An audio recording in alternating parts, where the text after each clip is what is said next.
Good evening. You're watching Look Up TV. My name is Louis. It's time for the news. The news headlines in association with Inspiring possibility.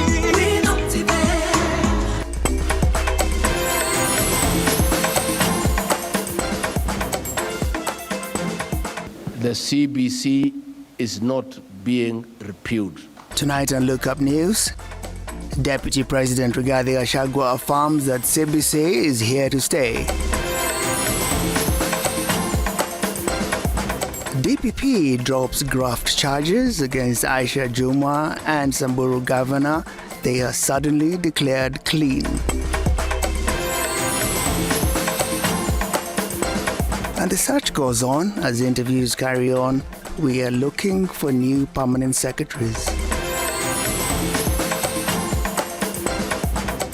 Yippee! Kamata plotting at 349K. Oh yes, for only 349,000 Kenyan shillings, you become a plot owner at the Great Oasis Gardens, Nanyuki. The Great Oasis Gardens, Nanyuki is located along the Nanyuki Room, only 11 minutes from opposite Mount Kenya Wildlife Estate. This is the best place to establish the getaway home that you have always dreamt about. For every 349,000 that you deposit or pay as installment towards any of Optiven's plot of land, you get 10K cash back. Jaza basi twende Nanyuki. Bigger is indeed better.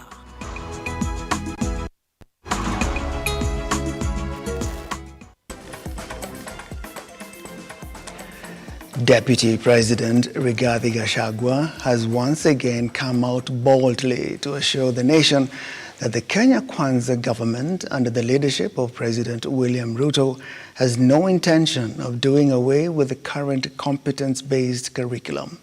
Rigathi says President Ruto's administration is only interested in relooking into the CBC program with a view to enhancing its quality and removing sections that do not meet the demands and aspirations of our country. And as a reporter, Henry Tende files his report, Rigathi has officially launched an induction party for the task force charged with reviewing the program.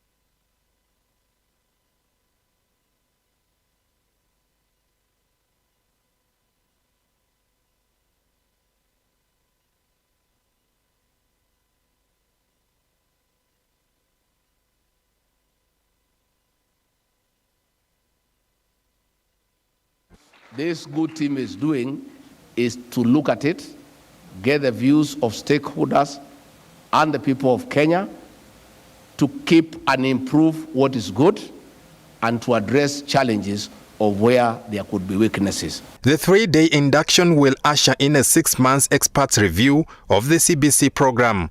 The task force will visit all the 47 counties to collect views from stakeholders and Kenyans on what they expect the revised program to incorporate. We want to ask the people of Kenya, please don't be bystanders in this process.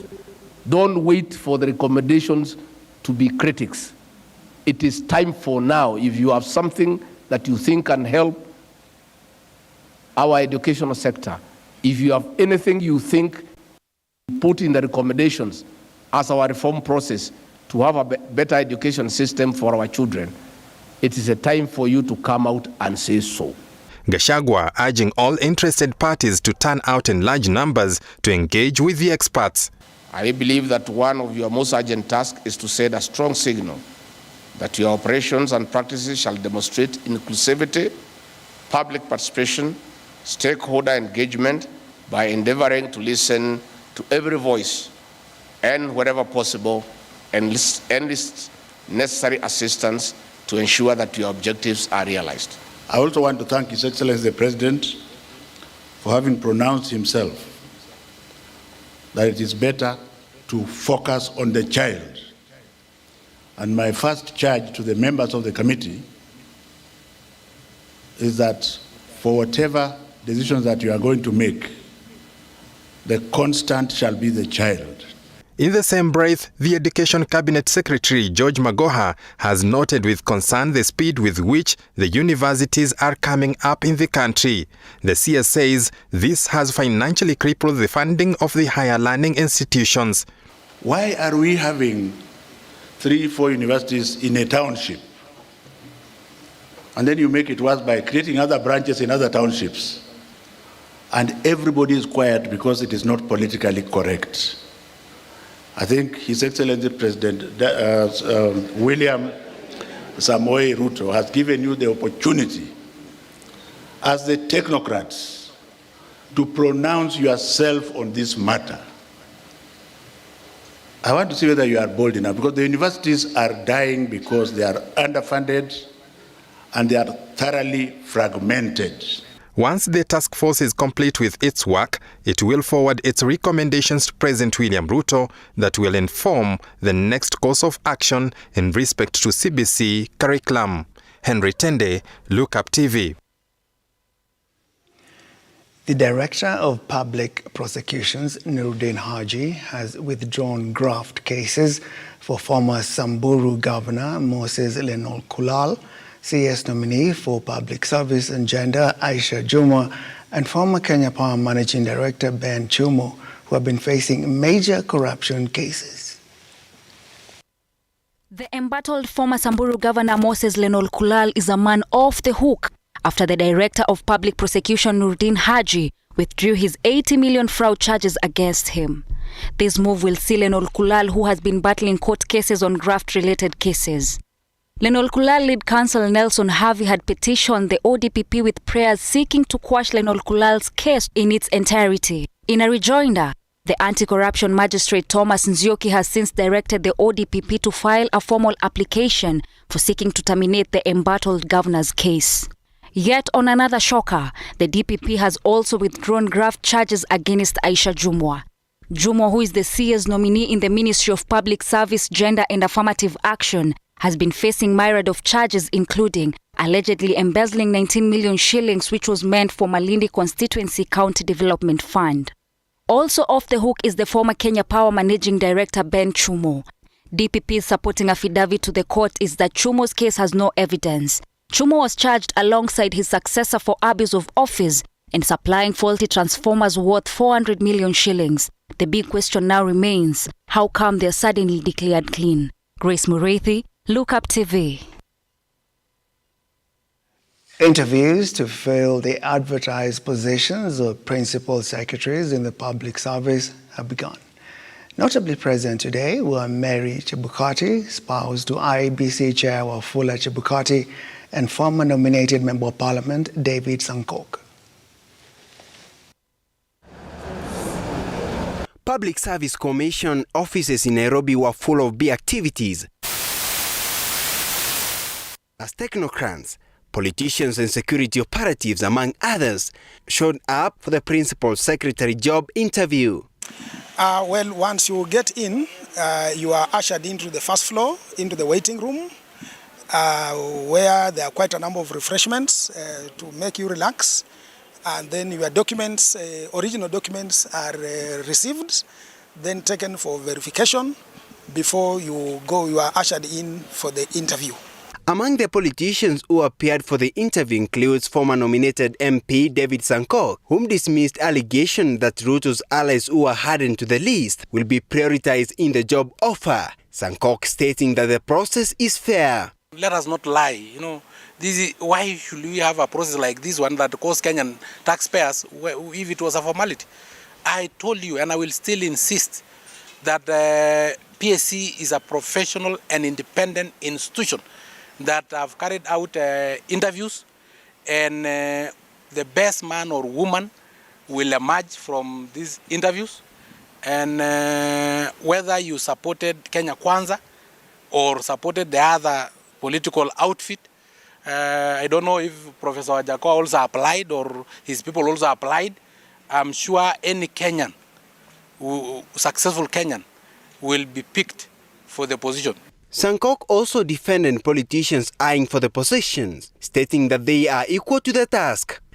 Engineers are in parliament. Architects are in parliament.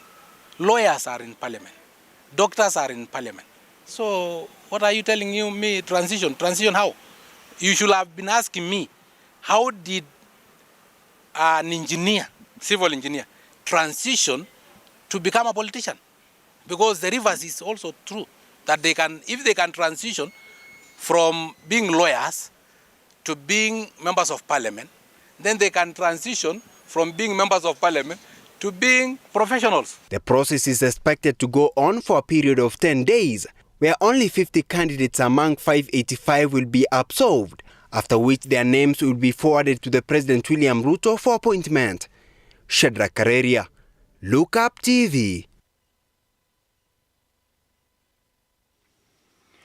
Drought continues to ravage the country, putting thousands of Kenyans at risk of starvation, especially in Samburu and Embu counties. A series of combined meetings are now running daily to mitigate this crisis. Now, Samburu County has been on the receiving end of the drought that continues to hit various parts of the country, forcing key stakeholders to hold emergency meetings in a bid to save local residents from starvation. With one person having already succumbed to the drought, Samburu Governor Lati Lelit indicated that the meeting convened decided to put in place temporary measures to curb the drought menace, with close to 31,000 families set to benefit from the food relief program. An elderly person around Donyewasi who unfortunately succumbed to hunger. And if nothing is done, and that's why we're doing something next week. If nothing is done, we expect such cases to be around. We have given a go-ahead to procure 15,000 bags of maize or unga by next week. We've also given a procurement to go ahead and procure 15,000 liters of cooking oil. We think that situation will stabilize us for 1 month, or at least 20 days, as we await more relief measures through our budget. The governor emphasized on the need for the national government to partner with local donors and his government to rescue residents from starvation. We are having a drought that's so serious. It's never been seen in the last 50 years. So we are facing an extraordinary situation. The national government is also going to do something in the next few weeks or so. Elsewhere in Embu County, more than 100,000 are in danger of starvation due to the drought caused by lack of rains in the region, with Governor Cecily Mbarire calling on well-wishers to chip in with donations, assuring locals of fair distributions. Watu wa Embu ambayo wanahitaji support ama relief ni watu 102,036 ambao wanahitaji chakula immediately na maji, na ambao wako na shida zaidi ni kutoka Mbere North na Mbere South. Tungetaka kuwauliza all the organizations ama CBOs ama NGOs na hata development partners ambao wako na uwezo wa kutusaidia, tafadhali waweze kutukumbuka, tukikumbuka ya kwamba sana sana watu fikiria Embu iko sawa, lakini tukumbuke kwamba kuna areas Embu ambazo pia ziko na shida kama kule Northeastern. With the drought ravaging the country year in, year out, the question remains, can the government find remedies to counter the menace? Ian Keitani, Look Up TV. You're watching the news on Look Up TV. We're going into a short break and come back with more.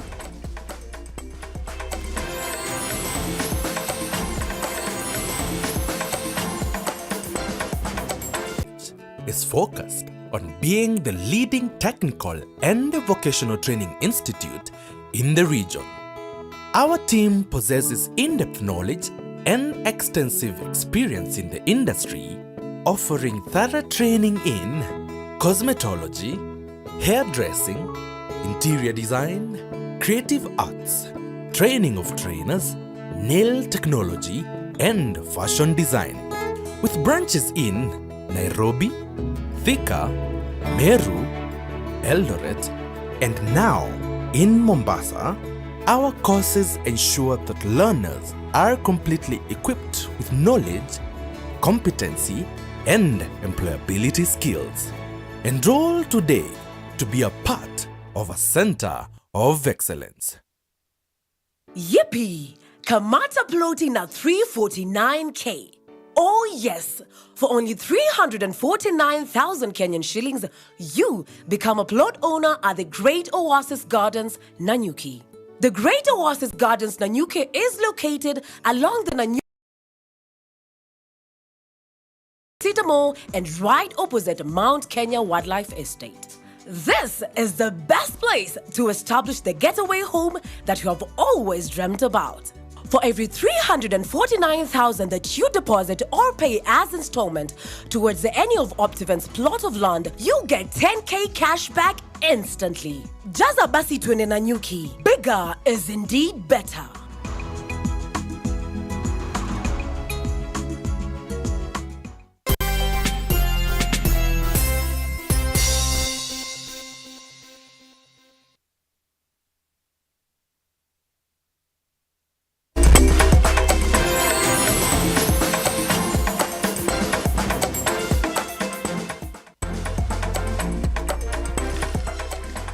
The leader of the opposition, Raila Odinga, now says it is false for President William Ruto's administration to claim that they inherited a flat, broke treasury.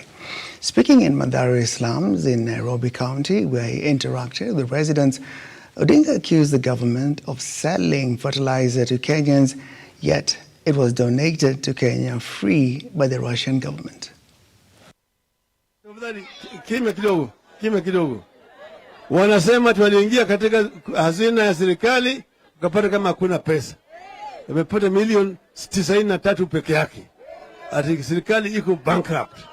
Lakini mwezi hiyo wameenda kule Ulaya kuzika malkia. Wakaenda huko Amerika. Hiyo ziara peke yake imegharimu shilingi milioni 200. Kama ilikuwa 93 peke yake, hiyo nyingine imetoka wapi? Lakini sisi tumesema, waliasema wanataka siku 100, sio? 30 imepita. 90 itapita.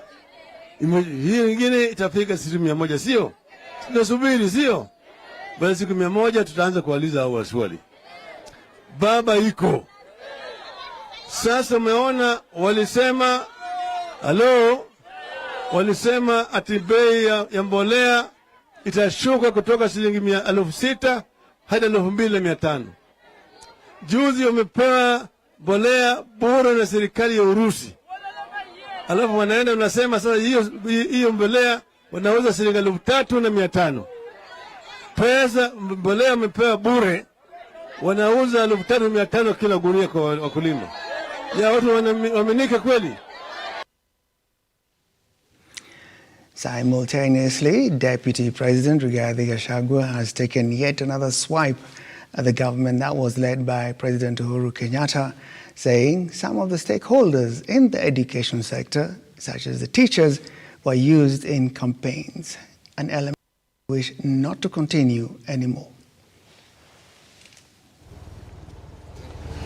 Local politics took the better part of today's event during the officiating of the task force that was mandated to look into the competence-based curriculum.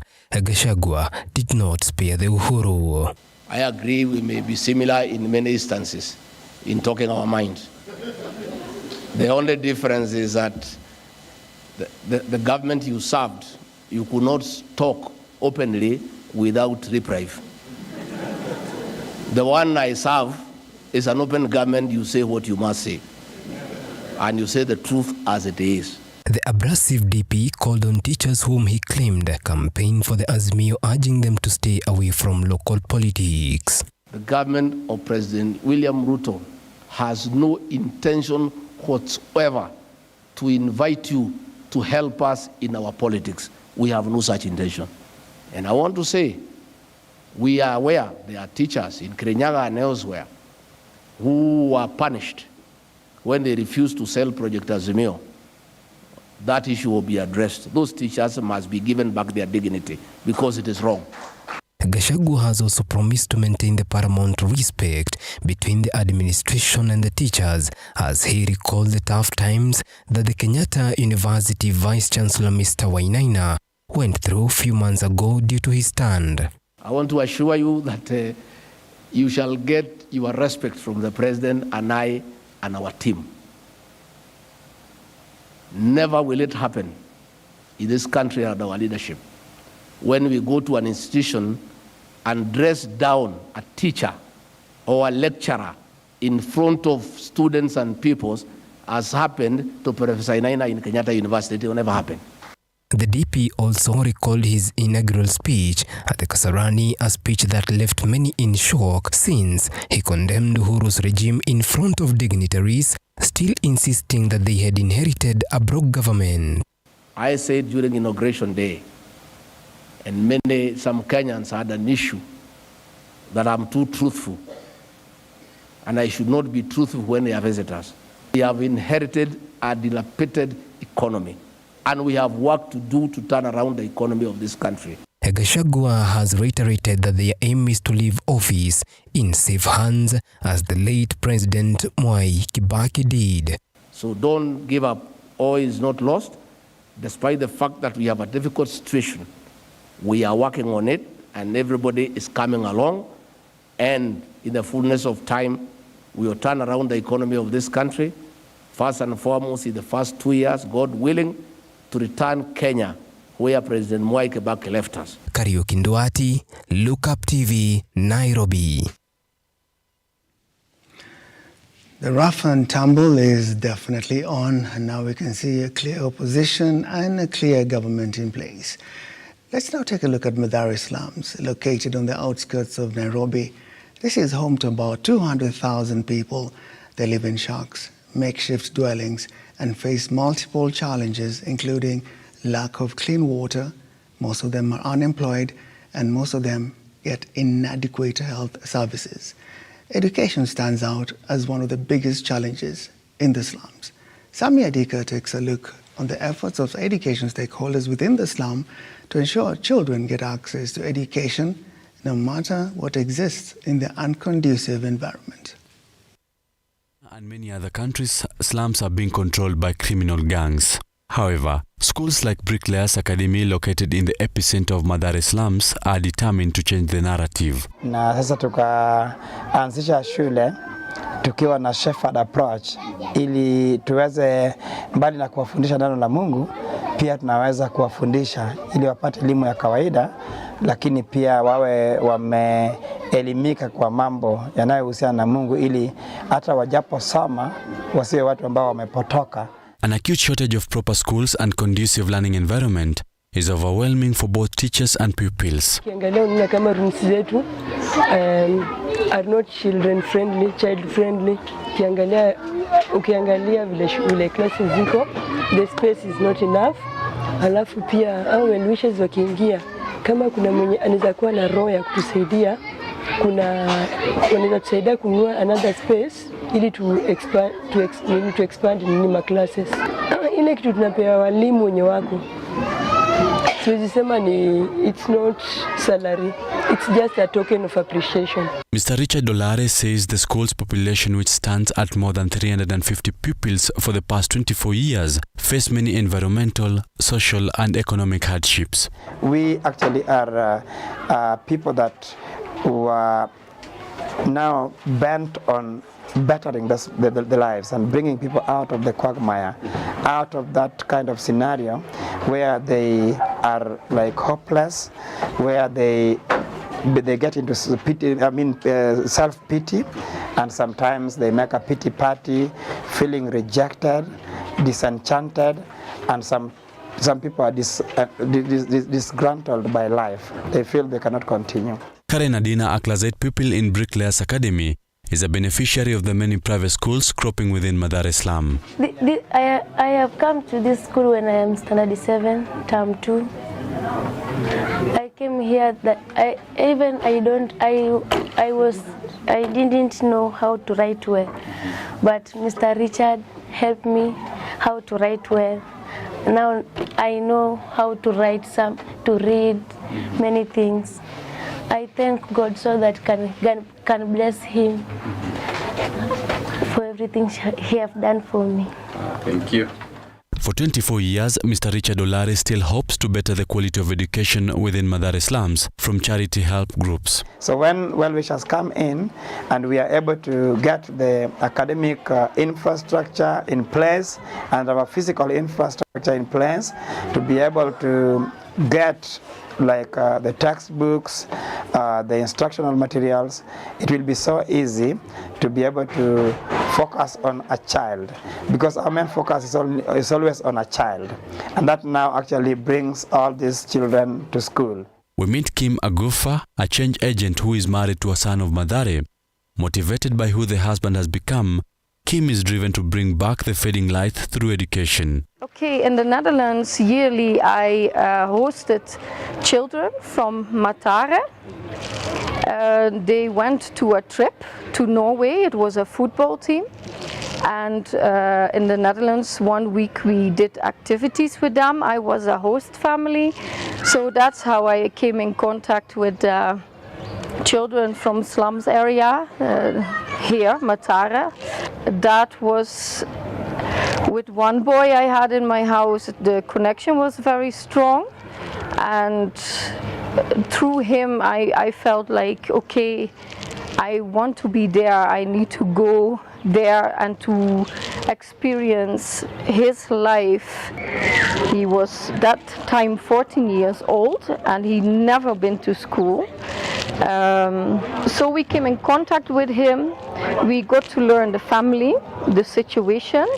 Now he's on medication, and we were looking for a school, a special school in this case for him, who is making him now learning to take care of himself. But many will ask how to get access to non-governmental organizations like Foundation Movers to access help in improving the state of education within their areas. Even the team I'm working with, let me say 95% is still living here in Mathare. So we have so many contacts about schools, and mostly they are the one who contact each other. Is that we can change the future for the people here. We just help them, to push them to taking care of themselves, to taking care of maybe starting our own business. We hope to build our center here with our own school where we train people to start businesses. The 2019 census indicates that 32.4% of Mathare population were in school, with 41.1% having at least leaving an institution after completion, and 19% representing a portion of the population which left school without completion. 6.4% of the population aged 3 years and above are said to have never attended school in Mathare. Living in the slums has seen many delve in drugs, prostitution and other vices, but the cropping of these private schools within Mathare slums is seen as an agent of change. Even as the CBC continues to invite both barbs and roses in same measure, there are now concerted and intentional efforts all over the country coming from educators, the private sector and the government, and any who can operate and give opportunities for those who seek employment to now come out of school from a curriculum that has trained them to meet and contend with the current technological opportunities available in Kenya.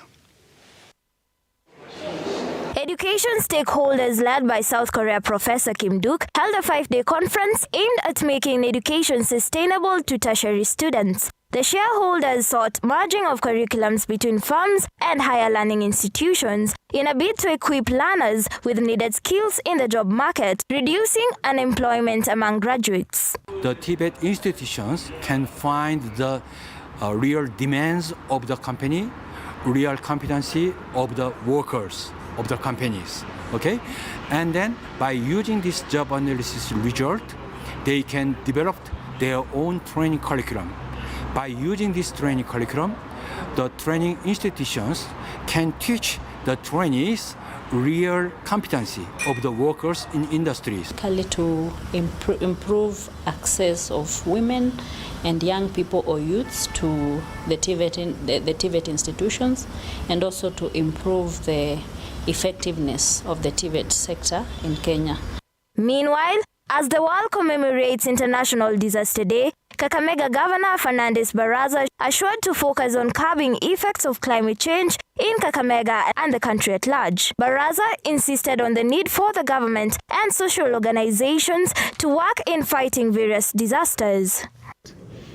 Being the only equatorial rainforest in Kenya, so it's important that we conserve our forests. And what we are doing is to partner with UNDP and other stakeholders who are social actors to conserve our forests by doing a lot of fencing. To complement the efforts of the government.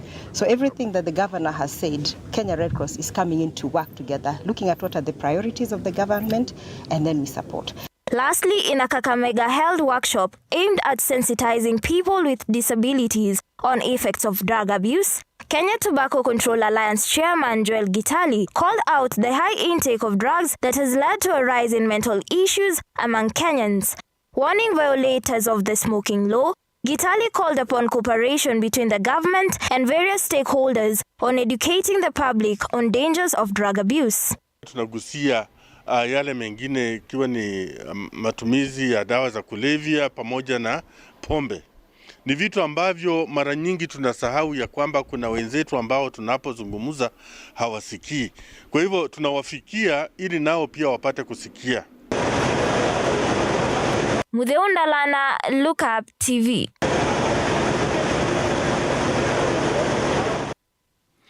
The Privatization Commission has moved quickly to approve 10 parastatals that are set to be privatized and later listed in the Nairobi Security Exchange as promised by President William Ruto only yesterday during the bell-ringing launch at the NSE. The list of parastatals will, however, set stage for tough realignments in the economy, especially after former President Uhuru Kenyatta made unprecedented calls to save some of the corporations on the list. The Kenya Defence Forces had already written to the Privatization Commission disputing the approval for sale for the Kenya Meat Commission. Another twist awaiting the privatization, the allegations surrounding the Kenya Ports Authority KPA. KPA was alleged to have been used as collateral for the Chinese debts and was to be auctioned if the country defaulted the heavy Chinese loans that are taking a toll on the Kenyan taxpayers. Elsewhere, even as the president is calling for reforms of the capital markets, NSE is petitioning CMA to change the rules that will see the current Nairobi Stocks Exchange CEO Geoffrey Otundo and Chairman Kiprono Ketuni sit in the office indefinitely. Geoffrey Otundo is set to complete his term next year March. Ketoni, the current chairman, will complete his term after being appointed in 2020. Otundo has seen introduction of derivatives markets and onboarding of many companies to the GEM segment at the NSE. He has also overseen the listing of Stanley Sahara in 2015. Finally, members of parliament are looking to amend the constitution through the two bills that look to give them power to manage the Constituency Development Fund CDF, a move that will see a renewed fight with the civil society that got the Supreme Court to greenlight and declare the kitty unconstitutional. The two bills set to entrench the National Government Constituency Development Fund and GCDF, which will effectively see constituencies be entitled to at least 5% of the total annual revenue due to the national government. Edwin John Mokora, Look Up Business.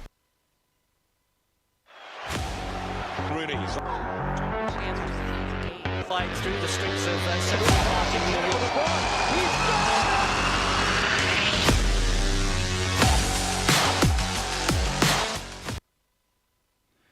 In the day's sport, Faith Chepngetich, the Olympic and World 1,500 meters champion,